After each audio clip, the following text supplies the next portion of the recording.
नमस्कार, मैं हूं गीता ठाकुर। आप देख रहे हैं नेशन स्पीक्स।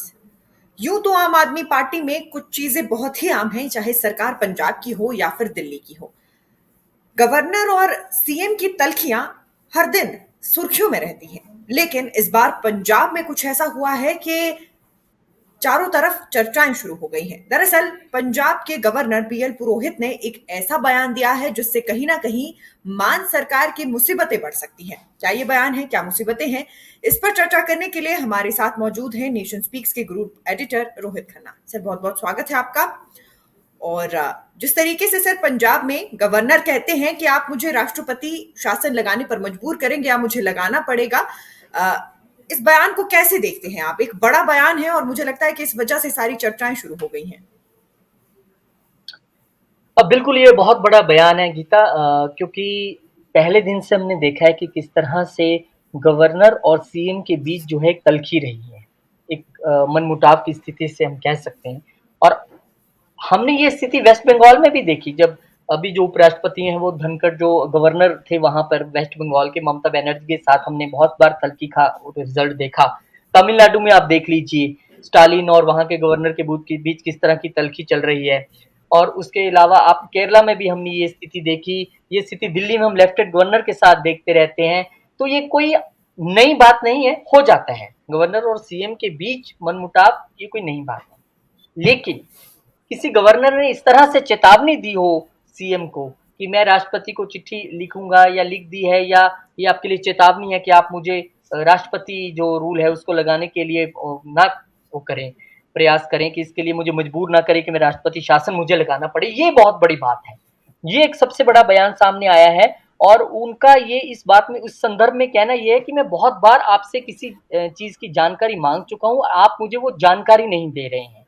तो और आप मेरे लिए जिन शब्दों का इस्तेमाल कर रहे हैं वो गलत है। तो पहले ये समझना जरूरी है कि जो बीएल पुरोहित हैं, उन्होंने राष्ट्रपति शासन की चेतावनी दी है। उन्होंने मुख्यमंत्री भगवंत मान को पत्र लिखकर कहा है कि राजभवन द्वारा मांगी गई जानकारियां सरकार की ओर से नहीं दी जा रही हैं। ये संवैधानिक कर्तव्य का अपमान है। मुख्यमंत्री के इस आचरण पर उनके पास कानून और संविधान अनुसार कार्रवाई करने के अलावा कोई अन्य विकल्प नहीं बचता। सीधे सीधे तौर पर उन्होंने कह दिया। देखिए, पंजाब में आम आदमी पार्टी की सरकार जिसकी अगुवाई सीएम भगवंत मान कर रहे हैं, गवर्नर मुख्यमंत्री ने से कहा है कि यदि उन्होंने गवर्नर हाउस के पत्रों का जवाब नहीं दिया तो उनके खिलाफ कार्रवाई की जाएगी। 4 पेज का एक बड़ा सा पत्र जो है वो 15 अगस्त को लिखा था, जो अब सामने आया है।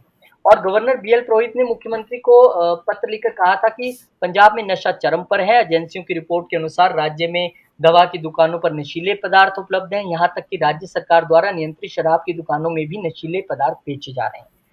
और एनसीआरबी और चंडीगढ़ पुलिस ने जो ज्वाइंट ऑपरेशन कर लुधियाना में ड्रग्स बेचने वाले 66 शराब ठेकों को सील भी किया था। गवर्नर ने पत्र लिखकर लिखा है कि संसद की स्थायी समिति की हालिया रिपोर्ट बताती है कि पंजाब के अंदर हर 5 में से एक व्यक्ति नशे का आदी है। तमाम तरीके की बातें उन्होंने लिखी हैं। और मुख्यमंत्री से उन्होंने जवाब मांगा, उनको जवाब अब नहीं मिला, तो उन्होंने ये पत्र लिखा है। उन्होंने कहा है कि जानबूझकर ऐसा लगता है कि मुझे जानकारियां नहीं दी जा रही हैं, और भारतीय संविधान के अनुच्छेद 167 के प्रावधानों के मुताबिक राज्यपाल अगर राज्य के प्रशासनिक मामलों के बारे में कोई जानकारी मांगे तो मुख्यमंत्री द्वारा उसे उपलब्ध कराया जाना अनिवार्य है। ये एक चिट्ठी अब सामने आई जो 4 पन्नों की चिट्ठी है। इसमें गीता, गवर्नर ने सीएम भगवंत मान को उनके द्वारा दायर रिट पिटीशन पर 28 फरवरी 2023 को सुप्रीम कोर्ट की ओर से की गई टिप्पणी का हवाला भी दिया है। सुप्रीम कोर्ट ने कहा था कि मुख्यमंत्री और राज्यपाल दोनों संवैधानिक पदाधिकारी हैं, दोनों की संविधान द्वारा निर्देशित भूमिकाएं और दायित्व हैं। तो कुल मिला के ये कहा जा सकता है कि काफी गुस्से में बीएल पुरोहित नजर आ रहे हैं। तमाम उन्होंने एक बड़ी सी जो 4 पेजों की चिट्ठी लिखी है। और आम आदमी पार्टी भी हमेशा गवर्नर पर जो है वो कहीं गाहे बगाए तंज कसती रहती है, हमलावर रहती है कि अगर उन्हें एक सेशन भी बुलाना है तो कोर्ट से जाकर हुक्म लेना पड़ता है, तब वो सेशन बुला सकते हैं। तो ये तो सच है कि संविधान में गवर्नर और सीएम दोनों दो पैरेलल जो चीजें चलती हैं, तब चीजें आगे बढ़ती हैं। क्योंकि मुख्यमंत्री का काम होता है पूरी स्टेट को चलाना, नियम बनाने, कानून बनाने, और उनको फिर गवर्नर के जरिए पारित करवाना। और गवर्नर गाहे बगाए पूरी स्टेट की एक्टिविटीज पर नजर रखते हैं क्योंकि वो संवैधानिक पद पर है। और वो इस तरह की चीजें जो उन्होंने मुख्यमंत्री से मांगी हैं और अब तक जवाब नहीं मिला है, तो उनका गुस्सा फूटा है। तो अब ये बड़ा दिलचस्प रहेगा देखना कि आम आदमी पार्टी यानी कि जो सरकार है यहाँ पे वो किस तरह से इसका जवाब देती है। और जो इतने बड़े शब्द मार्क किए हैं गवर्नर ने कि मुझे आप राष्ट्रपति शासन लगाने पे मजबूर ना, ये चेतावनी है बहुत बड़ी। तो क्या वाक़ई इसको चेतावनी के तौर पे ही देखा जाए, या अगर कुछ दिन और तक जवाब नहीं मिलता है गवर्नर को, तो इसको इम्प्लीमेंट भी कर देंगे वो? कि उनको तो सिफ़ारिश भेजनी है। राष्ट्रपति लगाने का, शासन लगाने का जो अधिकार है वो सिर्फ़ राष्ट्रपति के पास है। तो अब ये देखना बड़ा दिलचस्प है कि कैसी प्रतिक्रिया जो है वो सामने आती है। जी। सर, हालाँकि इतिहास अभी तक देखा जाए पंजाब में तो ख़ासकर भगवंत मान और गवर्नर के बीच तो ये तल्ख़ियाँ बढ़ती जा रही हैं। सबसे पहले जब भगवंत मान ने गवर्नर के लिखे पत्रों को लव लेटर्स करार दे दिया था, उसके बाद भी गवर्नर ने जवाब दिया था। उन्होंने कहा था कि मेरे जिन पत्रों को आप लव लेटर्स कह रही हैं, दरअसल वो जवाब के लिए मेरी अर्ज़ियाँ हैं, मुझे जवाब चाहिए। और धीरे-धीरे अब ये तल्ख़ियाँ बढ़ती जा रही हैं। यानी आने वाले समय में क्या ये तल्ख़ियाँ और ज़्यादा बढ़ सकती हैं? जिस तरीके से आपने कहा कि क्या एंड रिज़ल्ट वाक़ई राष्ट्रपति शासन होने वाला है? हाँ, देखिए ये बहुत मुश्किल है कहना, क्योंकि राष्ट्रपति शासन एक ऐसा टाइम है कि जो बहुत एक एंड पॉइंट, जिसे आप कह सकते हैं कि जब सभी संभावनाएं खत्म हो जाए, जब कुछ रहे ही ना, कोई ऐसी स्थिति आ जाए जैसे हमने महाराष्ट्र में देखा था, कोई सरकार बना ही नहीं पा रहा था, कोई बहुमत नहीं सिद्ध कर पा रहा है, या फिर कोई ऐसा मशीनरी का फेलियर हो जाए गवर्नमेंट का स्टेट में, जिसको लेकर ही उठाना पड़े। बहुत ऐसी विकट परिस्थिति होती है जिसमें ये लगाना पड़ता है। ऐसे अब ठीक है कि गवर्नर उसे अपना एक अपमान के तौर पर भी देख रहे हैं, क्योंकि वो संवैधानिक पद पर बैठे हैं और वो जवाब भी चाहते हैं। अभी पीछे हमने देखा कि आम आदमी पार्टी भी गवर्नर पर किस तरह से हमलावर थी, और चिट्ठी का ये आदान-प्रदान आपने सही कहा कि पहले दिन से चल रहा है। दिल्ली में हमने देखा है कि लेफ्टिनेंट गवर्नर और सीएम के बीच किस तरह से पहले दिन से दूरियाँ रही हैं, एक-दूसरे पर हमलावर रहे हैं। लेकिन ये पंजाब में ऐसी स्थिति जो है, अब उसके लिए वही है कि आम आदमी पार्टी के रिएक्शन का इंतज़ार, सीएम के जवाब का इंतज़ार, उनके किस तरह से इस लेटर का जवाब दिया जाता है, क्या वो अपने पक्ष में कहते हैं कि वो किसी सरकारी कार्य में बिज़ी थे, या किस तरह से लेटर का जवाब नहीं हो पाया, या क्या इसका जवाब देते हैं, और उसके बाद क्या गवर्नर का रिस्पॉन्स रहता है। हालाँकि मुझे इसकी संभावना बहुत क्षीण और कम और बिल्कुल क्षीण नज़र आती है, ज़ीरो के बराबर कि राष्ट्रपति शासन पंजाब में लगे। लेकिन बड़ी खबर ये है, जो सभी मीडिया चाहे अखबारों की कहे, वेबसाइट्स की करें या टीवी की कहें, हेडलाइन ये है कि गवर्नर ने चेतावनी दी है राष्ट्रपति शासन की। ये राष्ट्रपति शासन शब्द ही ऐसा है गीता, ये अपने आप में ही एक सबको बोला बौखलाहट में डाल देता है। तो ये अगर हेडलाइन भी बन जाए कि चेतावनी दी है राष्ट्रपति शासन की, तो चेतावनी क्या होता है? चेतावनी किसी भी चीज़ से होने का एक कदम पहले वाला कदम है। मैं आपको चेतावनी देता हूँ, कल से आप ऑफिस ठीक से नहीं तो निकाल देंगे। ये चेतावनी पे उस निकालने से पहले का एक कदम है वो। तो ये चेतावनी भी अपने आप में एक बहुत बड़ी चीज़ है।